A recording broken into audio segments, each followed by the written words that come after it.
We are from the 4th grade in Robert Coleman Elementary School in Baltimore, Maryland.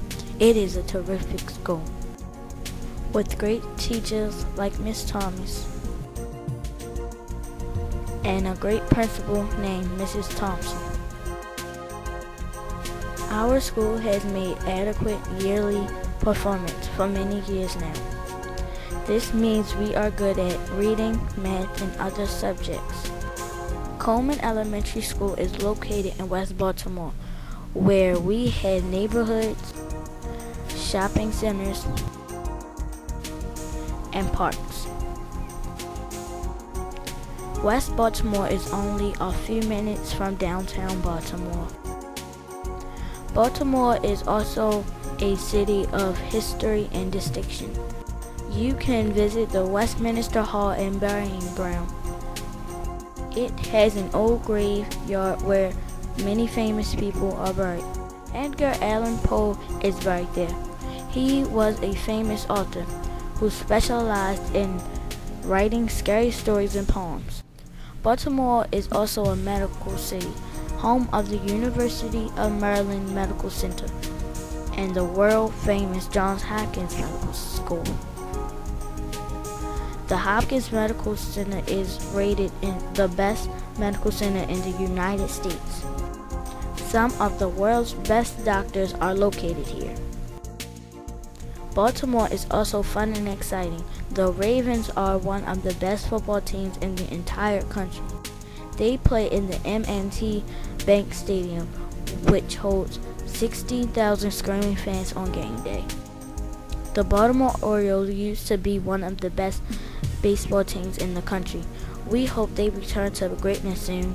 They play in the beautiful Oriole Park at Camden Yards from April to October each year. But Baltimore's greatest attraction is its inner harbor. It looks a bit like the waterfront area in Cape Town, South Africa. The inner harbor has it all: restaurants, a science museum, a national aquarium, and a lot of nice boats. During this year, we walked a few blocks from Coleman to Coppin State University once a week to take part in an international club. We learn about the world. We have learned that the world is an unequal place. Some people have a lot of money and are very healthy, but many others people are poor and suffer from diseases that we don't even have in the United States anymore. For example, more than 1 million children across Africa die each year from malaria. The deadliest animal in Africa is not the lion, it is the mosquito, which causes malaria.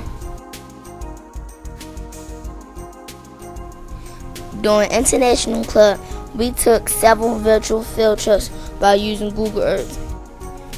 We visit Baltimore, New York, London, Paris, Rome, San Francisco,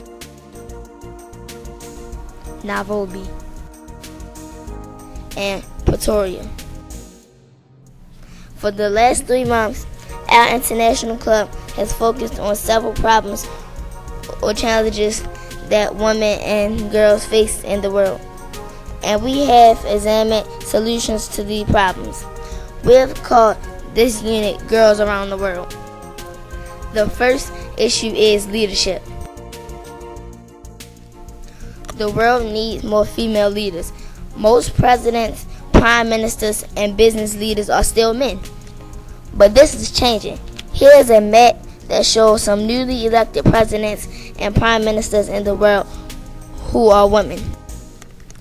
In the United States, our Secretary of State, Hillary Clinton, is breaking barriers. In fact, in recent years, the Secretary of State has often been a woman. Condoleezza Rice was the Secretary of State for President Bush, and Madeleine Albright was the Secretary of State for President Bill Clinton. Now we need a female president. Our second topic is culture. Some cultures do not value girls' education and careers as much as boys. If girls have to do all of the housework, or fetch water every morning, or get married at very young ages, they are not going to advance as much as boys.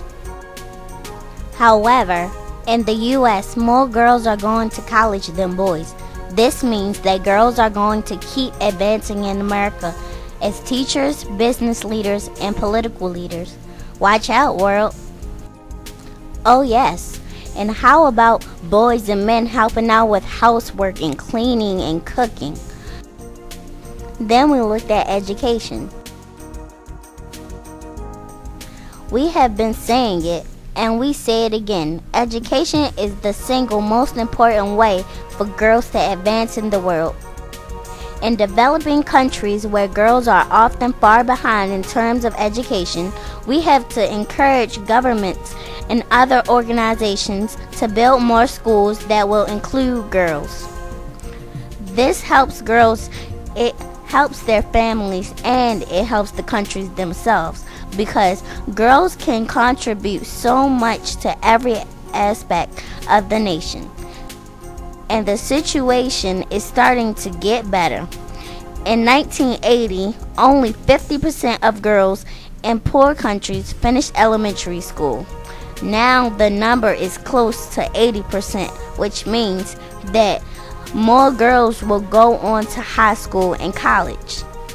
Please encourage the U.S. government to encourage other governments and organizations to contribute money to girls' education. Lastly, we talked about resources.